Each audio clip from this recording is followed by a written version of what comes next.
pagi hari ini kita akan belajar mengenai keluarga tentang Obed-Edom. Di mana Obed-Edom tercatat di Alkitab bahwa keluarga ini sangat diberkati oleh Tuhan. Bahkan tidak cukup di situ. Seisi rumah yang ada di dalam rumah itu, maka dia terima berkat Tuhan yang luar biasa. Kita akan buka di dalam 1 Tawarik 13 ayat 14. 3 bulan lamanya tabut Allah itu tinggal pada keluarga Obed-Edom di rumahnya, dan Tuhan memberkati keluarga Obed-Edom dan segala yang dipunyainya. Jelas sekali saudara, luar biasa. Yang ada di dalam keluarga Obed-Edom diberkati. Baik itu siapa yang tinggal? Budakkah itu? Atau orang asing yang sedang tinggal pada waktu itu? Siapapun yang ada di dalam rumah itu pada waktu itu diberkati. Ada apa di sana? Siapa yang ada di sana sehingga diberkati? Firman Tuhan jelas dikatakan, disebabkan Obed-Edom dan keluarganya dan seisi yang ada di dalam rumah diberkati, dikarenakan ada tabut Tuhan. Wow, ini kunci. Ketika ada tabut Tuhan, maka berkat itu akan turun. Ketika di mana saja tabut Tuhan itu ada, di tanah gersangkah, tanah yang tanduskah, tanah yang kering, tempat yang tidak memungkinkan, dalam arti tempat yang tidak ada kehidupan. Ketika ada tabut Tuhan, maka berkat kehidupan akan mengalir. Ternyata kunci tentang bicara berkat adalah ketika ada tabut Tuhan. Pagi ini sangat sederhana buat kita. Siapa yang tidak mau diberkati, apalagi dengan keadaan kondisi hari-hari ini? Keadaan yang sangat susah, kesukaran, sakit sampar, bencana yang kita dengar. Kondisi yang terus tidak ada hentinya kita mendengar untuk ada kondisi yang akan redah. Tetapi yang kita dengar malah akan makin tidak baik ke depan. Karena tidak menentu, kita tidak ada satupun yang bisa menjamin itu. Yang tidak ada. Tapi hari ini firman Tuhan berkata, tidak lihat keadaan kondisi yang ada, tapi ketika ada tabut Tuhan, biarpun keadaan kondisi yang sulit dan sukar, keadaan kondisi yang tidak mungkin, ketika ada tabut Tuhan, maka itu semua akan mungkin. Ketika ada tabut Tuhan, maka kekeringan, kekacauan akan diredakan karena mengalir kehidupan sebab ada tabut Tuhan. Sebab itu Daud tahu persis. Bukan Daud iri kepada Obed-Edom. Daud tahu Obed-Edom diberkati dikarenakan ada tabut Tuhan. Sebab itu Daud mempersiapkan dirinya untuk membawa tabut Tuhan ke kota Daud, yaitu kota Yerusalem, supaya kota dan bangsa, rakyatnya, keluarganya boleh terima berkat Tuhan. Sebab itu dia mempersiapkan untuk membawa tabut Tuhan harus ada di kota Yerusalem, di kota Daud. Daud tahu persis bagaimana keluarganya, kotanya, bangsanya boleh diberkati. Dia harus membawa tabut Tuhan itu. Karena ada Tuhan, maka ada berkat itu.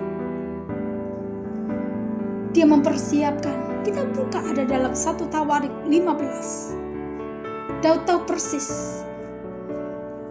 Yaitu Di ayat yang kedua, ketika itu berkatalah Daud, janganlah ada yang mengangkat tabut Allah selain dari orang Lewi, sebab merekalah yang dipilih Tuhan untuk mengangkat tabut Tuhan dan untuk menyelenggarakan sampai selama-lamanya.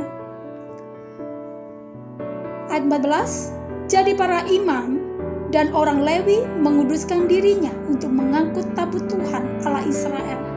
Daud memerintahkan kepada ayat 16, Daud memerintahkan para kepala orang Lewi itu supaya mereka menyuruh berdiri saudara-saudara sepuak mereka, yakni para penyanyi, dan membawa alat-alat musik seperti gambus, kecapi, dan ceracap untuk memperdengarkan dengan nyaring lagu-lagu gembira. Daud tahu persis bagaimana caranya untuk mengangkut tabut Tuhan itu ada di kota Yerusalem, supaya keluarga dari Daud, bahkan semua rakyat penduduk bangsa boleh terima berkat itu. Dia mempersiapkan. Dia gak sembarangan mengangkat tabut Tuhan. Dia pilih itu, yaitu orang Lewi. Bahkan tidak cukup di situ, mereka harus dikuduskan untuk mempersiapkan untuk mengangkat tabut Tuhan. Yang pertama, saudara, kalau kita mau terima berkat Tuhan dalam keluarga kita, pekerjaan kita, masa depan kita, keluarga kita, tubuh kita, harus ada tabut Tuhan di sana. Bagaimana kita bisa membawa tabut Tuhan itu ada di sana? Kita tahu caranya. Yang pertama, dia harus ada orang Lewi, di mana orang Lewi harus menguduskan untuk mengangkat tabut Tuhan. Dalam arti, yang pertama yang harus kita lakukan ketika kita menghadap tabut Tuhan itu bicara adalah hadirat Tuhan. Kita harus membawa hadirat Tuhan ada dalam rumah kita, dalam masa depan kita, tubuh kita, dalam usaha kita, dalam pekerjaan kita, dalam anak-anak keturunan kita. Maka lihat, ketika ada hadirat Tuhan dan Tuhan ada di sana, maka kita akan diberkati. Maka tubuh kita akan diberkati, tidak ada sakit penyakit. Anak-anak kita akan diberkati, usaha dan pekerjaan kita akan diberkati. Amin. Bagaimana caranya? Saudara, kita harus menguduskan diri kita dengan cara kita harus koreksi diri kita. Ketika saudara tahu koreksi bahwa ada yang kesalahan, maka kita datang kepada Tuhan untuk merendahkan diri, kita minta ampun dalam hadirat-Nya. Kita datang minta ampun dengan merendahkan diri kita di hadapan-Nya. Sebelum kita menarik kuasa, menarik hadirat Tuhan ada dalam hidup kita, dalam keluarga kita, dalam usaha dan pekerjaan kita. Kita datang, bukan sembarang datang. Kita tidak akan bisa menarik hadirat Tuhan. Tapi ketika kita datang merendahkan diri, kita minta ampun. Apa yang kita lakukan setiap hari, setiap waktu, setiap kita manusia, tidak ada yang tidak berdosa. Setiap hari, setiap waktu, kita pasti akan melakukan dosa. Marah, bohong dikit, saudara, nggak ada bohong dikit, dosa kecil, dosa besar. Ketika saudara bohong saja kepada anak saudara, saudara bilang mengambil barang yang bukan milik saudara saja. Contoh, anak saya pernah bertanya, ketika adiknya mengambil, dia nggak ngomong sama kokonya kalau nggak bicara, nggak permisi, maunya dia itu pinjam, tetapi dia nggak permisi dan dia ambil sampai barang itu habis, stick, penghapus. Saya tanya, dia bertanya kepada saya, Ayah, kalau saya ambil barangnya Koko, nggak ngomong, nggak bicara, nggak permisi, terus saya pakai terus sampai habis, itu namanya apa nih? Kan nggak sengaja, kan nggak punya niat. Saya bilang itu tetap mengambil barang punya orang, karena itu bukan miliknya Titi. Saudara, sangat sederhana. Atau dalam satu hari kita berpikiran negatif sama seseorang, kita gosip sedikit sama seorang, kita sedang marah sama orang, berkata-kata yang tidak baik, kita dosa. Ya atau ya? Setiap hari, setiap detik, kadangkala kita manusia selalu akan melakukan dosa. Tetapi Tuhan memberikan kesempatan ketika kita mau hadirat Tuhan itu ada dalam kehidupan kita. Kita harus setiap datang merendahkan diri untuk kita harus minta ampun. Biar Roh Kudus dan kebenaran itu menyucikan kita, membersihkan kita, supaya kita ini layak menghadap di hadapan Tuhan. Katakan amin. Itu yang pertama. Yang kedua, sangat sederhana. Harus ada musik pujian. Daud tahu persis ketika mengangkat itu. Yang kedua, harus ada musik. Dikatakan musik seperti gambus kecapi dan ceracap untuk memperdengarkan dengan nyaring lagu-lagu gembira. Dia pakai, saudara, kalau saudara, Bu, saya nggak bisa main musik. Saudara, kalau saudara nggak bisa main musik, sekarang ada pujian penyembahan. Mulut kita apa nggak bisa menyembah? Jangan berdoa terlebih dulu, minta. Saudara harus mengangkat pujian penyembahan, sebab Tuhan bertata di atas pujian penyembahan umatnya. Tarik itu, biar hati Tuhan menyentuh, tersentuh karena ada pujian penyembahan. Yang pertama, kita datang, kita merendahkan diri dan kita minta ampun apapun kesalahan supaya kita layak di hadapannya. Yang kedua yang kita harus lakukan adalah angkat pujian penyembahan. Ketika saudara bisa dalam musik, saudara pakai musik untuk menyembah. Ketika saudara tidak ada musik, saudara bisa mulut saudara gunakan, angkat dengan pujian penyembahan di hadapan Tuhan. Maka lihat, saudara sedang menari hadirat Tuhan, karena Tuhan sangat disukakan di sana.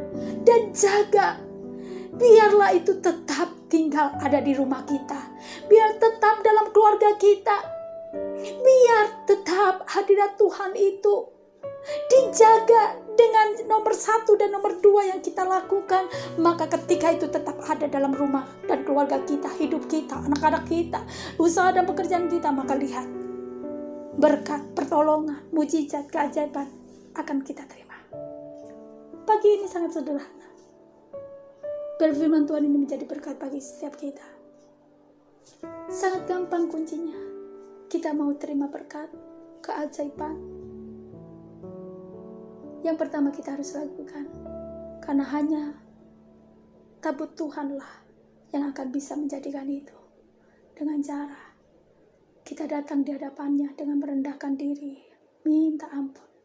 Yang kedua, bila pujian penyembahan itu selalu harus kita berikan kepada Tuhan setiap hari, setiap waktu, untuk menjaga tabut Tuhan tetap tinggal.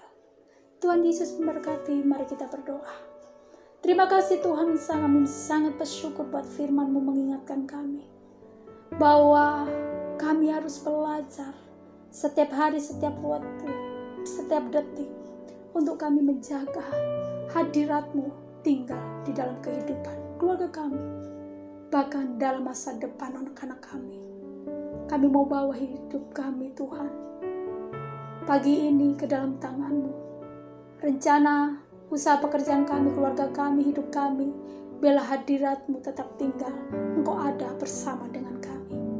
Kami akan melihat Tuhan, campur tangan Tuhan, berkat Tuhan, keajaiban akan kami terima. Kami serahkan hidup kami, umat Tuhan, ke dalam tangan-Mu. Engkau yang memimpin dan memberkati. Apa yang mereka kerjakan Tuhan pagi ini, kami percaya yang sakit sudah sembuh, bahkan yang butuh pertolongan Tuhan akan menolong. Maka Tuhan akan memberkati, Tuhan akan luputkan dari segala sesuatu yang buruk dalam sepanjang hari ini. Dalam nama Yesus kami berdoa. Haleluya. Amin. Tuhan Yesus memberkati. Selamat beraktivitas.